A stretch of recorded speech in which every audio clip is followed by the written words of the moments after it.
말씀 보시겠습니다. 민수기 16장 1절로 3절까지 한 절씩 읽고 마지막 절은 합독하겠습니다. 레위의 증손 고핫의 손자 이스라엘의 아들 고라와 르우벤 자손 엘리압의 아들 다단과 아비람과 벨렛의 아들 온이 당을 짓고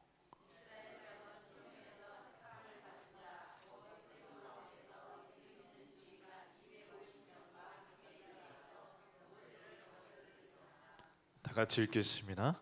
그들이 모여서 모세와 아론을 거슬러 그들에게 이르되 너희가 분수에 지나도다. 회중이 다 각각 거룩하고 여호와께서도 그들 중에 계시거늘 너희가 어찌하여 여호와의 총회 위에 스스로 높이느냐. 아멘. 인사하시겠습니다. 잘 오셨습니다. 반갑습니다. 오래간만에 뵙는 얼굴도 있고 그래서 참 좋습니다. 2013년에 나온 영화가 있는데요. 관상이라는 영화가 있습니다.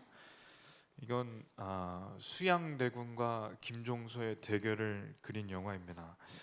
수양대군의 형이 문종인데요. 왕이었습니다. 이 왕이 몸이 병약하여 부모님의 이 상을 치른 다음에 3년 동안 부모님을 열심히 봉양하는 그런 상을 하다가 문종이 안 그래도 병약한데 병이 깊어져서 30대 이제 일찍 죽게 됩니다. 그래서 39살에 죽으면서 아들이 있는데 아들의 이름이 단종이고 단종이 불과 12살밖에 안 된 아이였기 때문에 걱정이 많았던 거죠. 그래서 이 아들을 자기 신하 중에 그래도 가장 가까운 신하인 김종서에게 죽기 전에 계속 부탁을 합니다. 잘 좀 도와달라고. 그래서 김종서가 그러니까 돌아가시는 왕의 유언을 받고 그 유언을 지키는 고명 대신이 됩니다. 김종서가 그래도 처음에는 마음이 좋아서 그리고 거의 끝까지도 그래도 어린 왕을 그리고 자기 부모 선왕의 그 유언을 들어서 잘 보필을 하려고 합니다. 12살밖에 안 된 아이를 이렇게 잘 섬긴다는 게 또 얼마나 어렵겠어요. 그런데 그러면서도 자기의 힘을 점점 키워가는 거죠. 그 힘을 키워가니까 얼마나 나중에 커졌냐면 나라의 군권을 장악하고 나라의 모든 인재를 뽑는데 이 황표라고 해서 왕에게 이렇게 올라가는 누구를 뽑아야 될지 이게 3명 혹은 5명을 오릴 때 황색 표지로 이렇게 그 이름 위에 붙여 놓으면 왕은 그냥 그 사람만 뽑는 거예요. 그러니까 왕이 거의 꼭두각시가 되는 거죠. 그래서 나중에는 조선의 왕이 둘이라는 얘기까지 나왔습니다. 그래서 김종서의 유일한 라이벌이 이제 수양대군인 거죠. 수양대군은 일찍 죽은 문종의 동생이고 지금은 어린 왕의 삼촌이 됩니다. 숙부. 그래서 수양대군이 사실은 형보다도 뭐 하나 빠지는 게 없다는 거죠.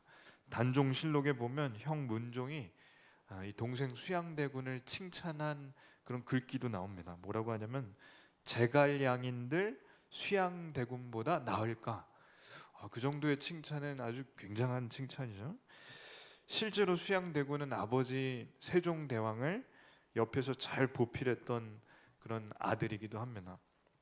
근데 형님이 문종이 왕이 되고 형이 죽은 다음엔 동생이 이 조카, 자기에겐 조카, 그 형에게는 아들인 이 단종이 왕이 되니까 이 수양대군은 뒤로 물러나 있어야만 되는 거죠.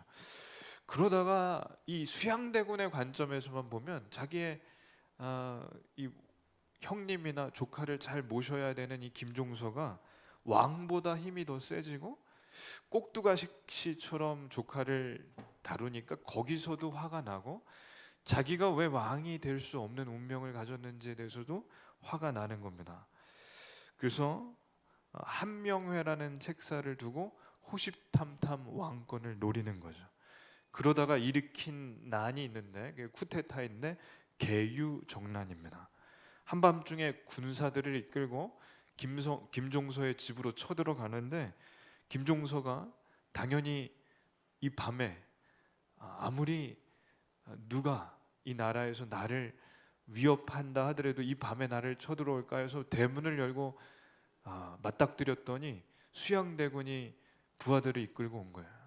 그러더니 기습적으로 수양대군의 부하가 김종서의 뒷머리를 철퇴로 내리칩니다. 그래서 김종서가 저기에서 죽었을까요? 안 죽었을까요? 안 죽었어요. 저 사람도 대단해요. 철퇴를 맞았는데 전날 바로 죽지 않고 왕에게 가려고 궁궐 안을 들어가려고 했는데 수양대군이 문을 막아놓는 바람에 그날 밤에 왕에게 가서 이 소식을 전하지 못하고 죽기는 죽습니다. 그러니까 즉사는 아니고 그날 죽는 거죠. 이날 김종서 파와 사람들 100명을 수양대군이 다 일일이 찾아가서 죽입니다. 한 명애가 써준 살생부에 올라간 이름을 다 하나하나 재가면서 죽이는데 그날 피의 날이 되는 거죠. 그래서 이날 아주 궁궐에 피 냄새가 진동했다는 겁니다. 그래서 이날 다 죽인 다음에 이제 어린 조카는 왕이지만 누구에게 기댈 사람이 없는 거예요. 그래서 2년 후에 이 어린 왕이 숙부한테 얘기하는 겁니다. 그 기록이 남아 있는데 숙부 삼촌 나를 살려주시오. 이 자리를 받으시오. 성군이 되어주시오. 이게 말만 존댓말이지 사실은 애걸하는 거예요. 나 좀 살려달라고. 그러면 좀 살려줄 만한데 이 수양대군이 저 조카를 유배를 보내서 유배지에서 단종이 죽게 된다는 이야기입니다. 이건 저희가 다 아는 이야기죠. 근데 이게 나중에 이 드라마도 참 많이 나왔는데 수양대군은 조카를 죽이고 왕이 된 천하의 나쁜 놈이라는 게 이게 아주 별명처럼 돼버렸습니다. 유배 당해서 죽은 단종은 천하의 불쌍한 그런 어린 왕으로만 보죠. 근데 이 영화에 명대사가 하나 있는 거예요. 명대사. 김종서가 워낙 나라를 주물럭거리니까 수양대군이 화가 납니다. 화가 나서 이 사람들에게 뭐라고 하냐? 자기의 속마음을 얘기하는데 이 나라가 신하들에 의해서 왕이 아닌 신하들에 의해서 주물럭거리는 나라가 된 것은 왕이 무능력했기 때문에 그렇다. 그래서 수양대군이 뭐라고 하냐면 이 나라는 이 씨가 주인인가 김 씨가 주인인가. 보셨나요 영화? 영화 1200원이면 지금은 싸게 볼 수 있습니다. 이 씨는 태조 이성계로부터 내려오는 그 핏줄을 말하는 거고 김 씨는 김종서를 말하는 건데 이 김씨, 김종서가 이 나라의 주인인가 아니면 이 나라의 주인은 태조 이성계로부터 내려오는 우리 집안 피인가 그런 거죠. 많은 백성들이 수양대군에게 공감했다는 겁니다. 저희가 볼 때는 단종만 참 불쌍하게 보는데 왕에게 이 수양대군에게 공감을 한 사람들이 꽤 있었고 실제로 단종의 큰할아버지인 양녕대군은 수양대군 편을 들었습니다.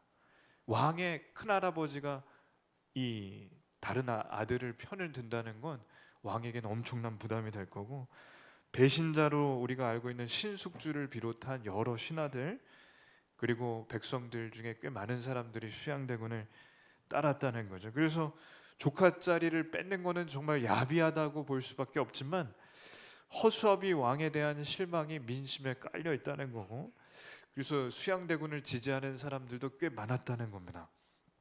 그래서 영모를 지지한 사람이 많았기 때문에 이 쿠데타가 성공한 겁니다. 오늘 설교 제목이 고라의 쿠데타인데 쿠데타가 성경에서도 일어납니다. 민수기에서 이스라엘에 세운 왕은 모세입니다. 왕이라고 부르진 않지만 하나님께서 직접 세우신 지도자는 모세입니다. 그런데 모세를 없애고 그 자리를 뺏겠다는 사람들이 나왔다는 거죠. 당연히 잘못된 일이고 더더군다나 지금은 쿠데타는 말도 안 되는 일이 됩니다. 하나님께서 가나안 땅을 주시려고 인도하셨습니다. 가데스 바네아까지 잘 따라왔습니다. 뭐 여러 가지 우여곡절이 있었지만 코앞까지 왔습니다. 하나님께서 들어가라고 하셨는데 안 들어가죠. 그리고 정탐을 해봐도 되냐고 해서 정탐을 마음껏 해보라고 12명을 보냈습니다. 12명이 들어가서 정탐하고 왔더니 12명 중에 10명은 저 땅에 들어가면 우리가 죽는다고 했고, 2명은 하나님께서 주신 땅이고 정말 젖과 꿀이 흐르는 땅이고 과일이 탐스럽게 익었고 크다, 들어가기만 하면 된다. 그래서 이 나라의 백성들이 두 파로 갈려야 되는 건데 두 파로 갈리지 않고 거의 대부분이 한 파가 됩니다. 저 땅에 들어가면 죽는다는 것. 사람들이 밤새 통곡을 하고 하나님은 나쁘다고 합니다. 나쁜 하나님이 우리를 죽이려고 여기까지 데리고 오셨다. 그래서 사람은 나쁜 말을 기억하는 건가요? 좋은 말을 기억하나요? 나쁜 말이 온 백성에게 퍼지는데 걸린 시간은 하룻밤이 안 걸렸습니다. 그러니 나쁜 말이 더 사람들에게 전파력이 강한 것 같습니다. 잠이 안 오실 만큼 좋은 말을 들어보셨나요? 아니면 잠이 안 오실 만큼 나쁜 말을 들어보신 적이 있나요? 되게 잠이 안 올 만큼 나쁜 말을 듣는 것이 보통입니다. 억울해서라도 그 말이 기분이 나빠서라도 밤을 새가면서 생각하는데, 좋은 말은요 잠이 잘 오죠. 칭찬을 들으면 잠이 잘 옵니다. 그러니 잠이 안 오는 말은 나쁜 말이고 전파력이 강한 말도 나쁜 말이라는 거예요. 그러니 하나님이, 나쁜 하나님이 우리를 죽이려고 이곳에 데려왔다고 믿는 사람들이 하룻밤 사이에 전도가 200만 명이 됐습니다. 밤새 우는 거예요. 하나님은 나쁘다고. 그래서 하나님의 계획하신 일을 방해하는 거죠. 저 땅에 들어가면 안 된다. 저 땅에 들어가면 우리가 다 죽는다. 이렇게 말한 10명의 정탐꾼은 그날 다 죽었습니다. 하나님의 일을 방해했기 때문에. 그리고 20세 이상의 성인들은 그날부터 광야를 뺑뺑뺑뺑뺑뺑 돌다가 못 들어가고 죽게 됩니다. 이미 나라가 망한 것과 다름없죠. 꼭 하늘에서 비행기가 떨어지듯이 추락하는 것과 같습니다. 그럼에도 불구하고 이 두 명의 이야기를 잘 듣고 사람들이 이날 밤 혹은 이 이후에라도 회개했더라면 어떻게 되었을까? 하나님이 나쁜 하나님이라고 오해했지만 하나님은 이제까지 저희를 신실하게 이끌어 주셨고, 저희가 하나님을 오해한 적은 있지만 하나님께서는 약속을 한 번도 어긴 적이 없음을 믿습니다. 그러니 저희의 죄를 용서해 주시고 하나님, 저희를 그 땅에 다시 들여보내 주시옵소서. 만약에 이 사람들이 이 마음을 먹었더라면 어떻게 하셨을까요? 바꿔주셨을 겁니다. 들여보내 주셨을 겁니다. 처음에 모세에게 하나님께서 가데스바네아에서 이 백성들을 내가 다 쓸어버릴 것이라 그랬을 때 모세가 엎드려서 하나님께 사죄했습니다. 애걸했습니다. 하나님, 안 됩니다. 만약 그러신다면 저희가 가려고 한 그 땅에 있는 사람들이 하나님이 능력이 부족해서 우리를 다 포기하셨다고 할 것입니다. 그러니 하나님, 그런 얘기를 하나님께서 들으시면 안 됩니다. 그러니 하나님의 마음을 바꿔주십시오. 그때 모세 이 이야기를 듣고 하나님께서 마음을 바꿔주셨습니다. 마찬가지로 지금이라도 이 백성들이 오해했던 것, 나쁜 마음 먹었던 걸 풀고 하나님께 회개했더라면 하나님은 분명히 마음을 돌이켜 주셨을 겁니다. 근데 이 사람들은 끝까지 돌이키지 않습니다. 끝까지 살던 대로 삽니다. 사람이 바뀌는 것이 그렇게 어려운 겁니다. 그러니 38년 동안 뺑뺑뺑뺑 도는데 모세를 배반하는 이 고라의 반역이 언제 일어나냐면, 이게 사실은 14장에서 하나님께 그렇게 크게 얻어 터진 이 백성들이 16장에서 이 말을 안 듣는 사건이 바로 이어지는 게 아니라 이 일은 38년 동안 뺑뺑뺑뺑이를 돌고 막바지에 일어난 일이라는 거죠. 다시 말하면 30년 넘게 고생을 하고도 그것의 원인을 아직도 모르는 겁니다. 하나님께서 세운 모세를 없애겠다고 쿠데타를 일으킵니다. 주동자가 누구냐? 아주 놀라운 사실인데 주동자가 모세의 사촌입니다. 저기에 족보를 보면 아론과 모세 옆에 바로 옆에 고라가 나오는데 가장 옆에서 잘 도와줘야 되는 친척이지만 뭐라고 했냐면 너네가 왜 다 왕을 하고 너네가 왜 제사장을 하느냐? 너네 가족 중에 왕이 있으면 제사장은 우리 집안을 좀 시켜줘야 되는 거 아니냐? 그러니까 사실은 아론을 질투한 거고 또 모세도 질투한 겁니다. 그리고 여기서 또 일어나는 지파가 있는데 어디냐면 르우벤 지파가 일어나요. 이게 설명하자면 너무 긴데 한마디로 르우벤은 장자 지파이고 첫째 아들, 지금 대장 지파는 유다입니다. 그러니까 르우벤이 원래대로 하면 제일 높아야 된다고 생각하는데 넷째 아들이 제일 높은 자리에 올라가니까 이게 르우벤 입장에서는 처음부터 마음에 안 들었던 건데 고라가 반역을 일으키니까 거기다 확 가서 붙는 거예요. 모세와 아론을 뒤엎을 때 자기들도 함께 하겠다. 근데 여기서만 세력이 있는 게 아니라 250명의 지휘관이 또 붙습니다. 250명의 지휘관들은 10부장, 100부장, 1000부장처럼 많은 그 따라다니는 사람들이 있기 때문에 이것도 굉장한 숫자가 되는 거죠. 그러니 지금 모세와 아론을 뒤엎겠다고 수많은 사람들이 하나님이 세운 사람을 엎어버리려고 합니다. 그러니 수양대군이 자기가 지지했던 사람들이 있으니까 쿠데타를 일으킨 것처럼 지금도 많은 백성들이 모세와 아론을 반대하기 때문에 그 힘을 믿고 고라와 르우벤과 250명의 지휘관이 이제 반역을 일으킨 겁니다. 하나님께 사실은 그동안 계속 혼나왔고 그리고 혼났을 때 정신 차리고 하나님께 회개하고 유턴했더라면 돌아왔더라면 그 땅에 하나님은 들여보내 주셨을 것 같은데 이 사람들은 어떻게 된 게 끝까지 뒤집어 엎으려고 하나님을 반대하는 겁니다.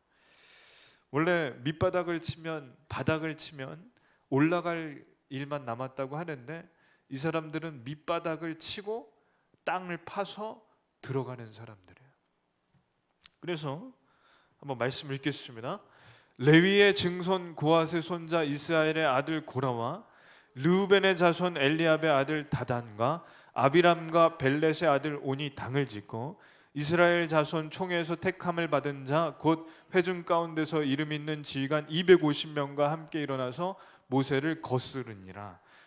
제가 이름이 너무 많으니까 그냥 핵심되는 거 고라, 르벤이 당을 짓고 지휘관 250명이 따랐더라. 모세를 반대했더라. 왜 이런 일이 일어났을까요? 왜 그러냐면 하나님을 몰라서 그렇습니다. 하나님의 마음이 보이지 않아서 그렇습니다. 하나님의 마음이 잘 보이시는지 궁금합니다. 하나님의 마음이 느껴지시나요? 잘? 다르게 말하면 하나님이 기뻐하시는 일이 무엇이고 하나님께서 싫어하시는 일이 무엇인지 이게 성경을 읽지 않아도 이게 느낌으로 아실 수가 좀 있으신가요? 저는 성경을 읽어서도 알 수 있지만 이것이 저희가 본능적으로 느낄 수 있다면 그것이 굉장히 중요하다고 생각합니다. 그것이 분별력이라고 생각합니다. 이 사람들은 분별력이 전혀 없는 거예요. 제가 한번 나눠보겠습니다. 하나님이 싫어하시는 일을 하는 사람은 어떤 특징이 있나? 하나님이 세우는 사람을 반대하는 쿠데타 세력의 이유가 무엇인가? 세 가지가 있는데 한번 따라 읽으시겠습니다. 1번 모세와 아론이 건방짐. 말씀도 읽겠습니다. 그들이 모여서 모세와 아론을 거슬러 그들에게 이르되 너희가 분수에 지나도다.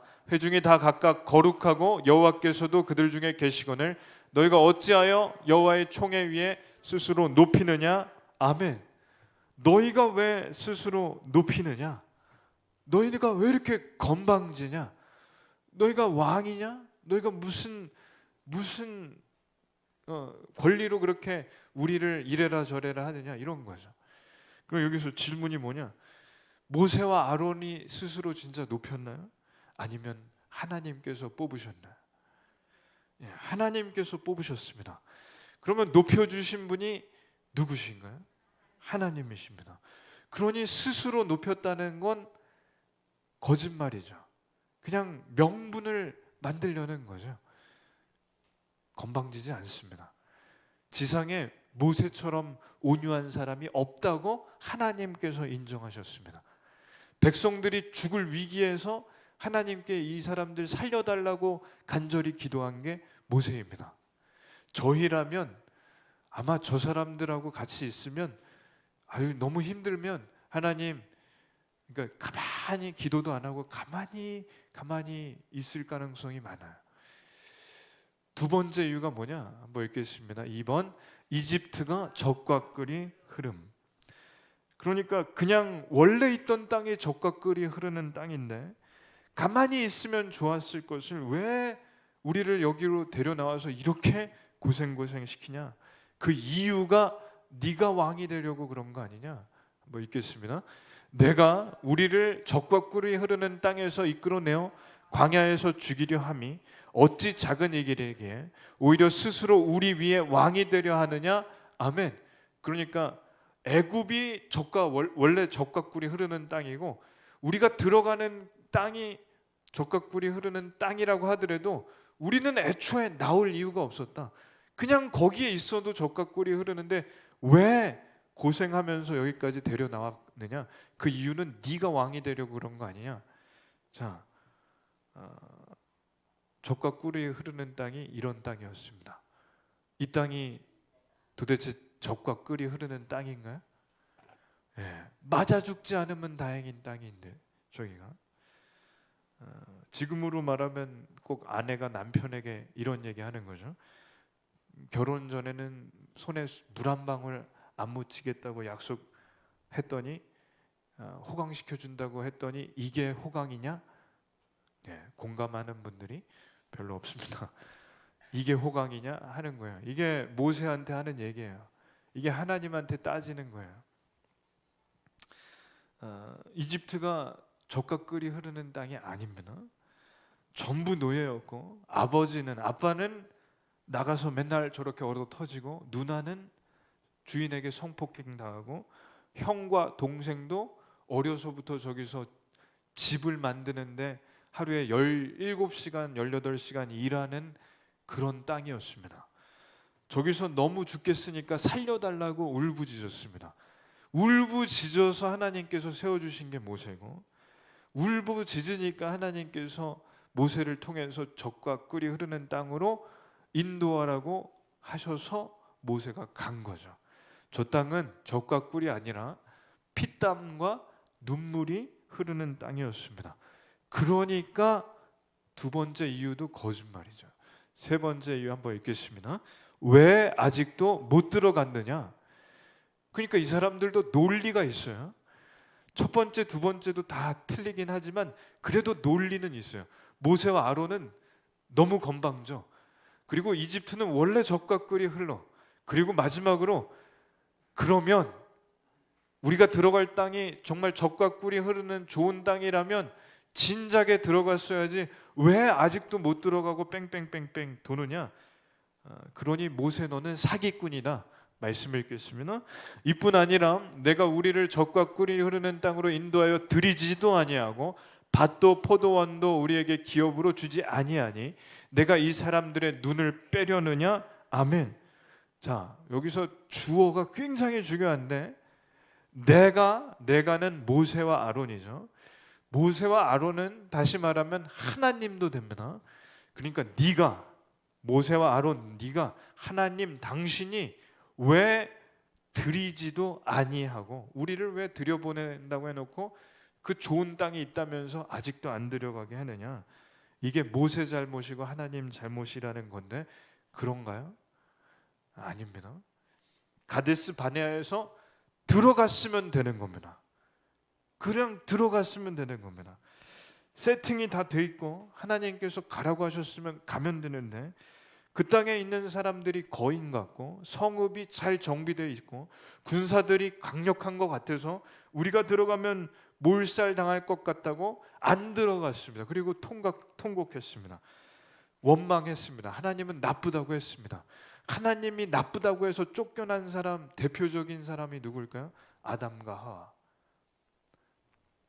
선악과 따먹고 이 덫은 하나님이 만드신 저 여자가 먹으라고 해서 제가 먹었습니다 하는 이 아담이 에덴 동산에서 쫓겨난 것처럼 이 사람들도 가나안 땅에서 들어가지 못하고 쫓겨난 거죠. 자기들이 잘못해서 쫓겨난 겁니다. 사람은 그래서 잘 되면 내 탓이고 안 되면 네 탓입니다. 남 탓입니다. 그러니 지금도 자기들이 봐도 잘 안 됐으니까 모세 탓하는 겁니다. 그런데 여기서 도저히 이해가 안 되는 게 있습니다. 지금 배가 침몰하고 있습니다. 이스라엘 나라라는 배가 침몰하고 있습니다. 침몰하고 있으면 어떻게든 뚫린 배에 구멍을 막던가 저렇게 구조선을 내려서 탈출하던가 살아날 방법을 구해야 되죠.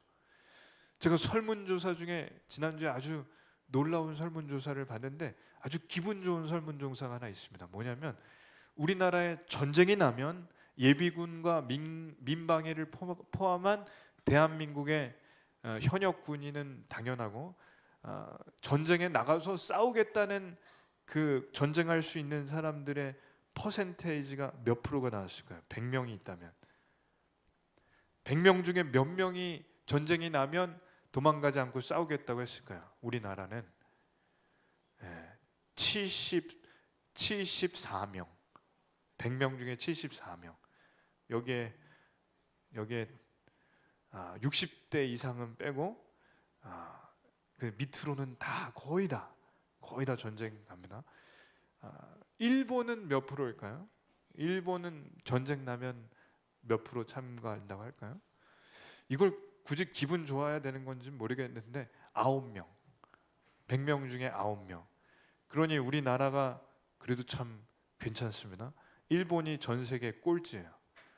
그래서 재밌는 영상도 있어요. 우리가 일본하고 싸우면 이길까요? 질까요? 네, 이긴답니다.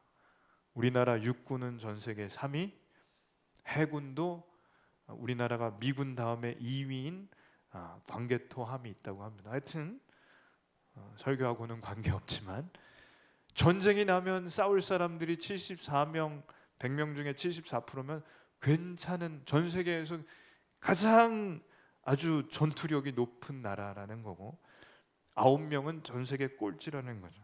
이 사람들은 어떻게 해야 되냐? 지금 전쟁통이고 배가 침몰하고 있으면 이 배가 어떻게든 침몰 안 하게 하던가 아니면 도저히 안 되면 구명선을 내리던가 해야 되는데 배 안에서 싸우고 있어요. 왜? 모세 왕자리를 뺏겠다고. 망하는 나라는 다 망하는 이유가 있습니다.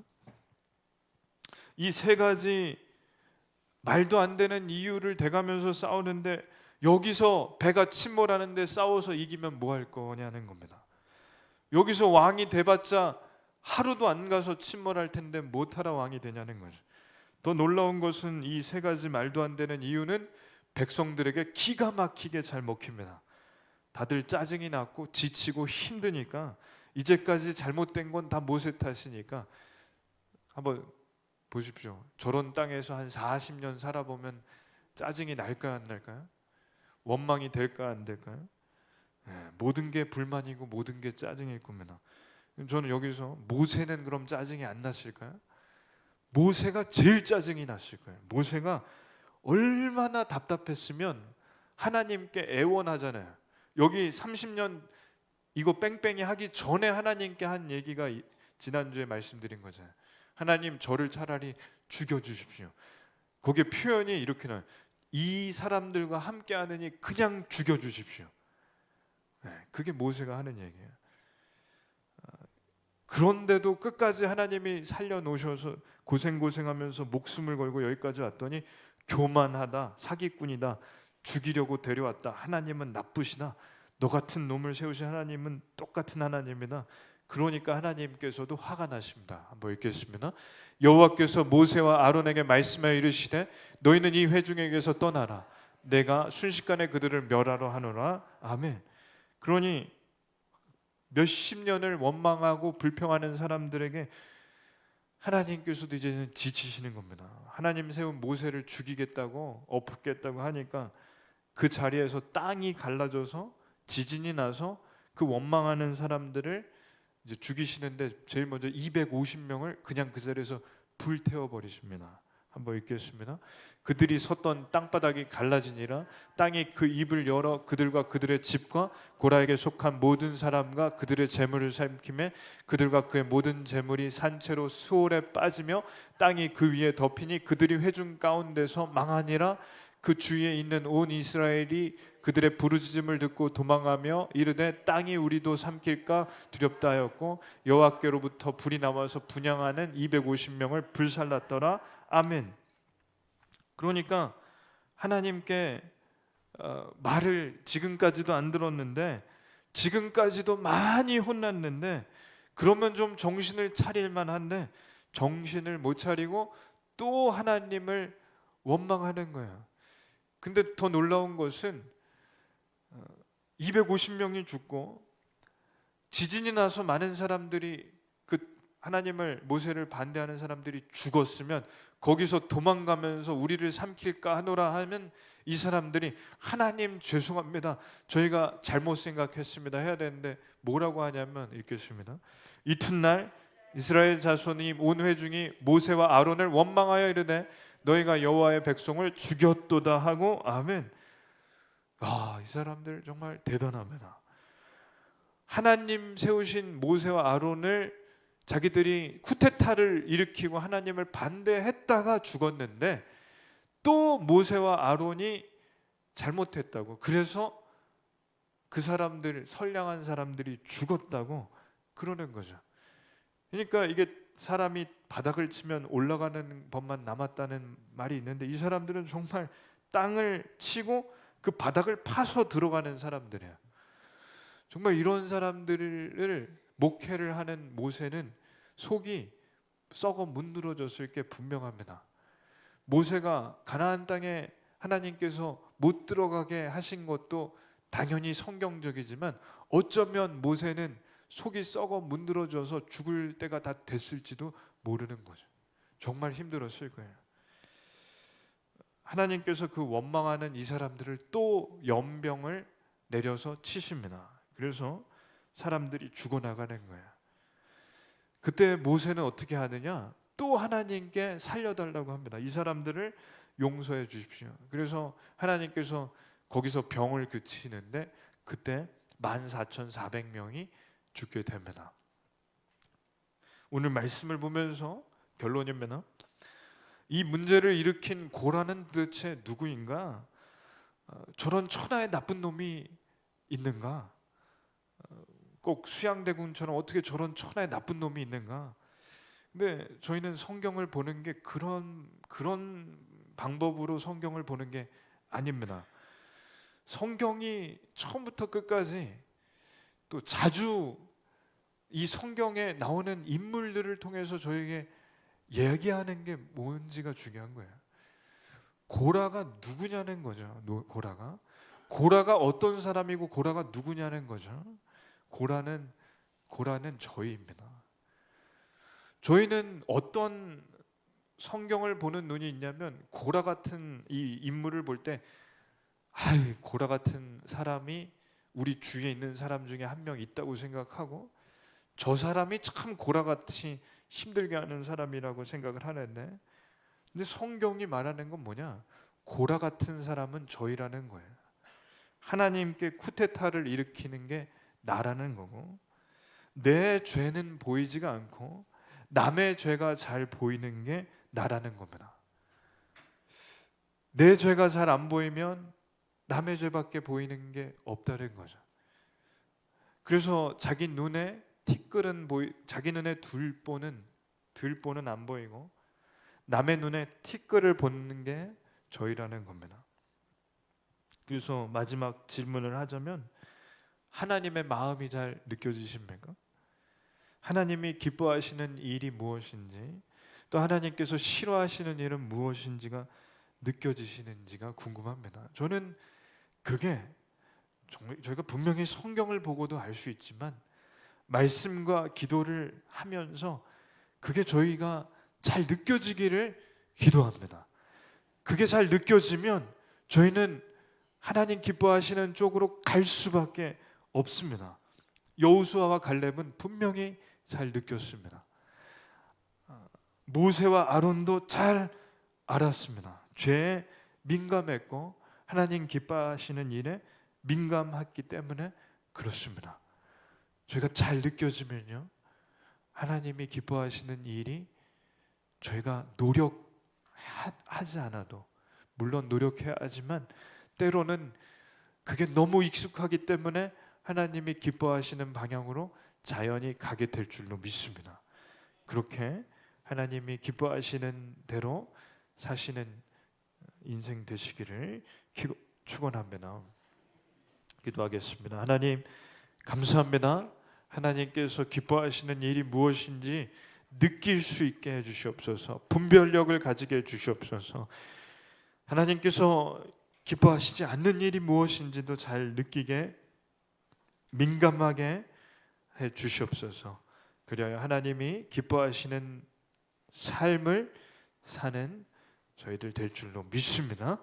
이 모든 것 예수님의 이름으로 기도드립니다. 아멘. 찬송 621장 드리시며 준비한 예물 하나님께 올려드리겠습니다.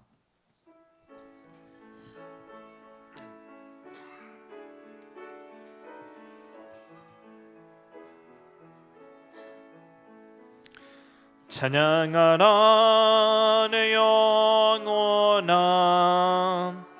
찬양하라 내 영혼아, 내 속에 있는 것들아 다 찬양하라. 아멘. 지난주에 올려드린 감사의 예물을 하나님께 올려드립니다. 류인자 집사님, 범사에 늘 감사합니다. 온 가족이 구원에 이르게 축복하옵소서. 김윤정 성도님, 물질 주심 감사드립니다. 박충호 형제님, 신방 감사 예물 하나님께 올려드립니다. 기도하겠습니다. 하나님 감사합니다. 한 주 동안 저희를 지켜주시고 인도해 주시고 이제 2019년 막바지에 마무리를 할 수 있게 해주심을 감사드립니다. 다사다난했던 한 해를 마무리하며 하나님께 지지난주에는 추수감사절로 올려드렸고 이제는 송구영신과 성탄절을 향해 교회가 나아갑니다. 하나님 온 가족이 구원에 이르게 인도해 주시옵소서. 물질 주심에 감사하는 성도에게 그 감사의 마음을 받아서 하나님께서 그 마음을 써 주시옵소서. 이제 개업하여 식당을 운영하는 이 형제에게 하나님께서 이 가게를 통하여 하나님의 영광이 나타나도록 인도하여 주시고 믿음이 들어가게 해 주시옵소서. 오늘 올려드린 모든 헌금의 제목과 기도의 제목을 하나님 받아주실 줄 믿습니다. 이 모든 것 예수님의 이름으로 기도드립니다. 아멘. 감사합니다.